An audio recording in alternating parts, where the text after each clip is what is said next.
nga ito mga idol, andito na naman si Idol Chef, ay panibago na naman siya lulutuin. Naglabas nga siya dito ng jengkol o dog fruit kung tawagin. Dahil frozen nga tong dog fruit na to, ay kailangan nga tunawin to ni Idol Chef. At ito nga binubuhusan niya na napakainit na tubig, unti-unti na nga natutunaw at natatanggal yung mga jengkol na to.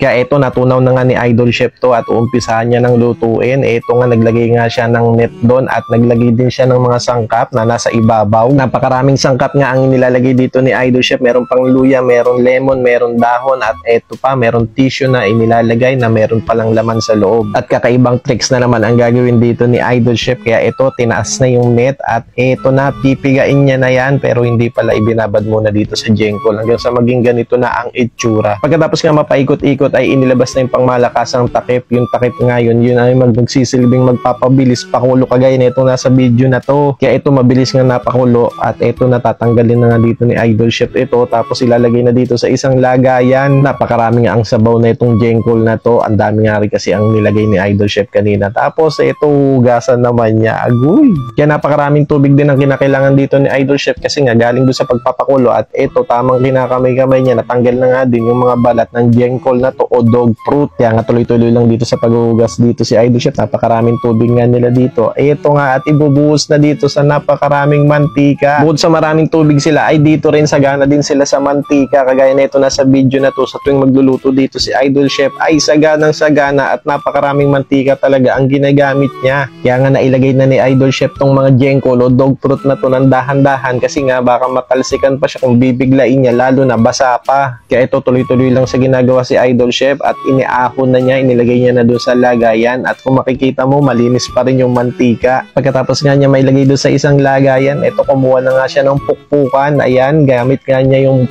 bato niya, pinupukpuk na yung jengkol dog fruit. Tapos fast forward, kailangan niya na ng kasama para mapabilis na nga itong ginagawa niya. At ito nga, kumuha pa siya dito ng Bebel's chili. Grabe, ang lalaki talaga ng sili na to na tinusok niya ng stick. Tapos ganitong hiwa ang gusto niyang gawin. Gamit nga yung pang-slice ng pizza ay hindi umepek doon. Kaya ito na ang pangmalakasan niyang kutsilyo. Kaya ito na nahiwa na, nag-itsurang hotdog tuloy itong mga malalaking sili na to. Pagkatapos nga mahiwa ni Idol Chef tong sili ay inilagay na dito sa kawali niya na kasyang-kasya at ito magic, tinakpan niya na rin, naging nadurog na rin yung sili. Pagkatapos nga madurog yung sili na yun, ay inilagay na nga dito at nag-umpisa na rin siyang magluto dito. Grabe, pulang-pula talaga yung niluluto dito ni Idol Chef. Ewan ko na lang kung hindi pa mag-react yung puwet mo dito. Kaya tuloy-tuloy lang dito si Idol Chef sa paghahalo, sa paggigisa dito sa napakaraming sili na to. Grabe, ramdam ko ang init yan at naglagay na nga rin siya ng mga pampalasa, pangontra anghang. Naglagay din siya ng asukal at ayun, meron pang chocolate. Pagkatapos nga magawa yun, ay inilagay na nga itong mga jengkol o dog fruit na to. Napakarami nga at alam nyo ba, napakasarap niyan mga idol, lalo na pag natikman nyo dyan sa Indonesia.